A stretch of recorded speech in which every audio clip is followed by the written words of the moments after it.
Welcome back, episode 209 of the Bears' latest podcast. I'm your host, Colton St. Vincent. It's time to talk more politics. That's why you come here. We're talking political reasons why this stadium update is a shit show. Now, had the Senate, had all the political powers that be come together over the weekend. Talk about the Bears staying in Illinois, specifically Arlington Heights.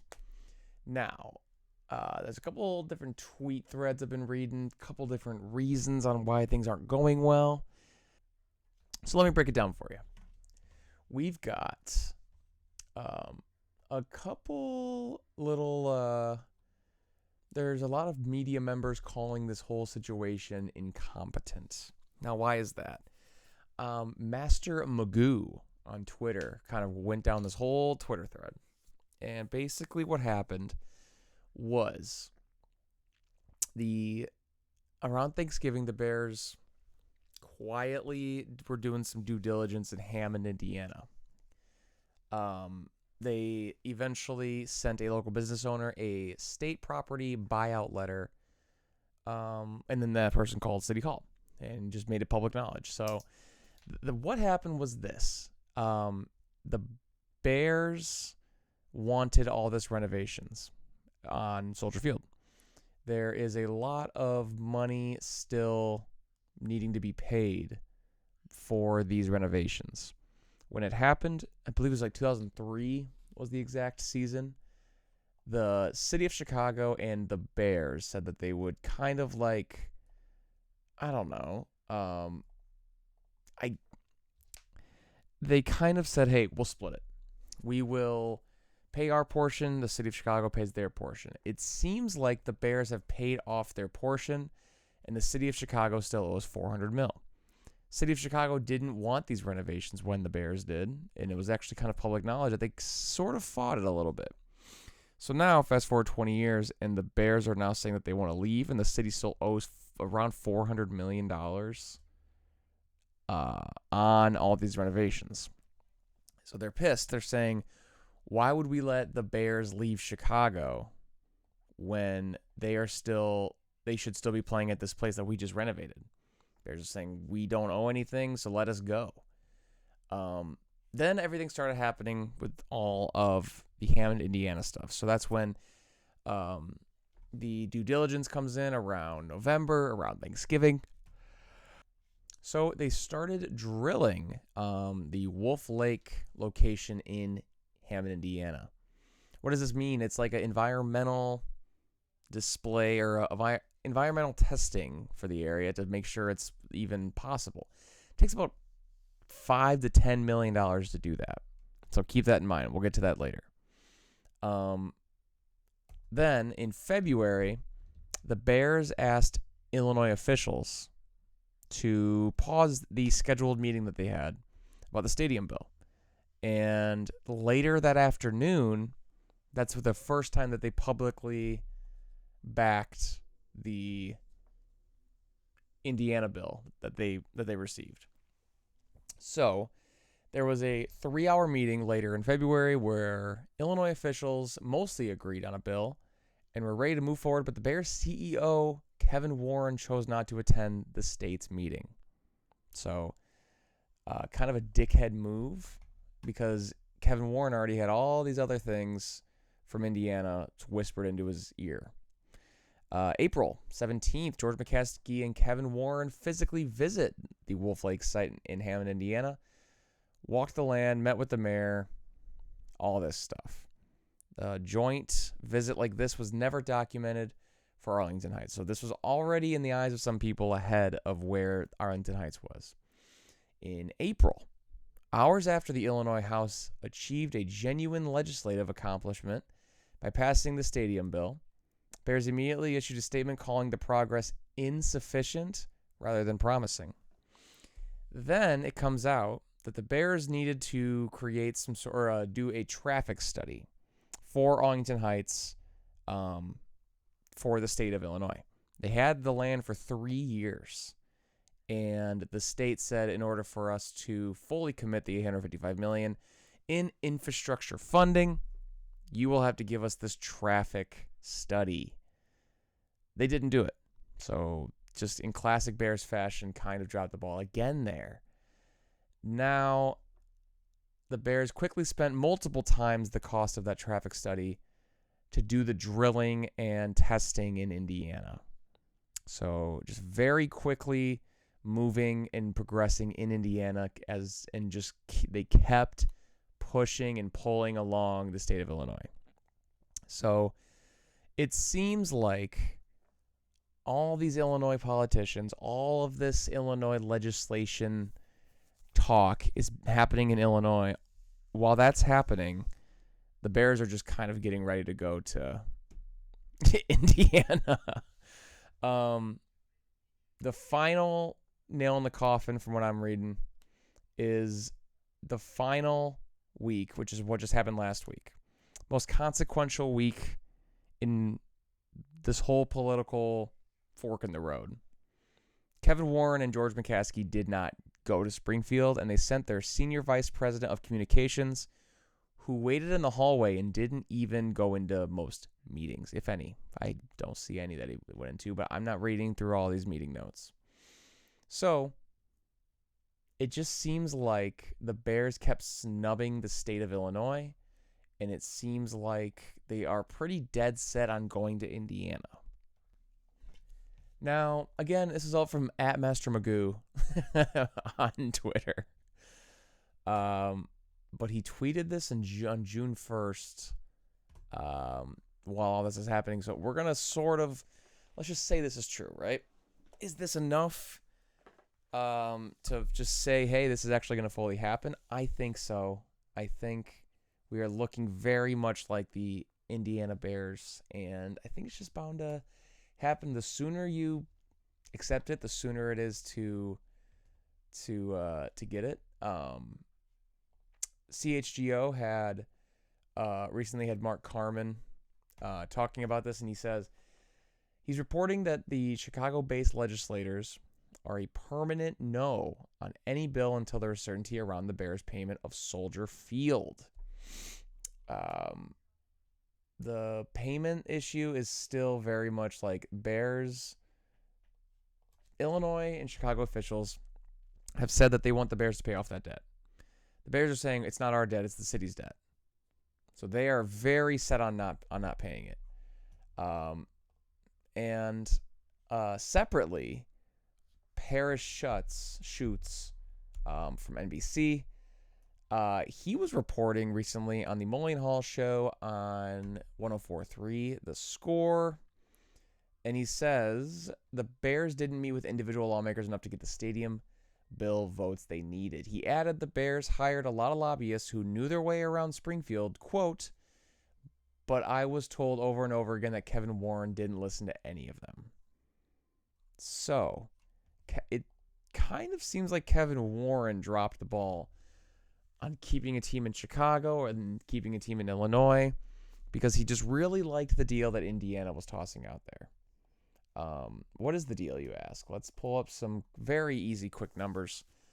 In Arlington Heights, they were going to pay about $50 to $200 million annually in taxes. In Hammond, 0 taxes for 40 years. Arlington Heights, 0 funds for the stadium. In Hammond, Indiana, $1 billion from Indiana for the stadium. In Arlington Heights, $0 for infrastructure costs covered by the state. In Hammond, $700 million from Indiana for infrastructure costs covered by the state. It seems like it is a no-doubter on a business sense. It seems like they already made up their mind on a personal sense. We will hear more. I believe, what's his name? Master Magoo. Our boy Master Magoo even brings up in this thread to keep in mind, what was it, date of July 12th? Because whatever reason, that's when some deadlines are dropping. But this is his prediction of when this will happen. So after all of this, it seems like we have our answer. This is probably the most I've read into it, and just the cleanest I've seen it communicated. So shout out to Master Magoo, Ben Devine, CHGO Bears, and The Score. Courtney Cronin gave a very good stadium update thread, so go give that a read as well. But yeah, that's it, guys. That is it for stadium talk. I'm sure we'll talk tomorrow about it. I'm tired of it. I want an answer. I don't care. I don't care anymore. Just give me a cool stadium. Give me a good team, and I'll move on with my life. But we can move on to a leak. We got a leak, boys. It looks like, I don't know if this was an artist rendition. I don't know if it was a situation where somebody actually got an actual thing. It seems very real. Let's go through all of these curses. Very quick. 01, Eddie George. 2002, Dante Culpepper. 2003, Marshall Faulk. 04 is Michael Vick. All those guys they say are cursed. Ray Lewis in 05, not cursed. 147 tackles. However, they did miss the postseason. He didn't have any exceptions. Anyway, they are giving him not cursed. 2006, Donovan McNabb. 07, Sean Alexander. 08, Vince Young. 09, Brett Favre. All cursed. 2010, interesting season. You got Larry Fitzgerald, Troy Polamalu, and their dual cover season. Polamalu, a little cursed that year. Missed 11 games, MCL injury. Larry Fitz, I don't think that guy can be cursed. Along with some other wide receivers on this list, but 1,000-yard season, Pro Bowl season for Larry Fitz. 2011, Drew Brees lost to the 7-9 beast mode Seahawks. Threw 22 picks, franchise record for the Saints. Cursed. 2012, Peyton Hillis, cursed. Calvin Johnson, not cursed. This guy is impossible. 2012, the 12-13 season for Calvin Johnson. The year he's on the Madden cover. 1,964 receiving yards. Not too shabby. One of the best offensive seasons ever on a dog shit team, which makes it even more impressive, which makes it even more of one of the most impressive seasons. Not cursed. AP fell from 2,000 yards the year before to a little over 1,000. But the following year was his child abuse charges. So they gave him half cursed on that. Richard Sherman was not cursed in 15. Played everything. And he still played very well, but that's the season they lost at the buzzer to the Patriots. Odell, the other wide receiver on this list, 2016, 1,400 yards. He did miss a game because of his fight with Josh Norman, the cornerback, but he dominated on the field, 1,400 yards. Not cursed. 17, Gronk, cursed. He had a hamstring injury, a herniated disc, and other injuries. Tom Brady in 2018 lost to Nick Foles in the Super Bowl, but not cursed if you're Tom Brady because he threw for 500 yards, won an MVP. He was age 40. So that dude is just an uncursable man. Lost the Super Bowl, though. Antonio Brown, 2019, obviously cursed. Mahomes in 2020 won his first Super Bowl at age 24, not cursed. Lamar in 2021, MVP season, not cursed. Tom Brady and Mahomes in 2022. Well, Brady won the Super Bowl, threw for 5,300 yards, 43 touchdowns at age 44. And Mahomes threw for 37 tutties, 12-5 record, lost an AFC title game, not cursed. John Madden, 2023. He was dead. He's not cursed. Josh Allen on the Bills last year, or in 2024, not cursed, 20-plus touchdown season. So he's always been around, so not cursed. McCaffrey last year, plenty of injuries, Achilles, all this stuff. He was cursed. Final verdict from this article. 14 of the 24 cover athletes that they mentioned from 2021 to 2024 were cursed. That's 58%. However, we've only seen 3 of the last 10 cover athletes, and we haven't seen back-to-back curses since 2011, 2012. So is it still alive? Maybe. It may have come for Christian McCaffrey last year, but according to this trend, we aren't seeing back-to-back curses anymore. So that is a good sign because they have designated Christian McCaffrey to be a curse last season. So let me know what you guys think. Are you pumped for the Iceman cover? Are you annoyed? Do you want him to throw it for 4,000 yards first? It's up to you. Let me know what you guys think in the comments. But one final thing, we'll end on a crazy trade.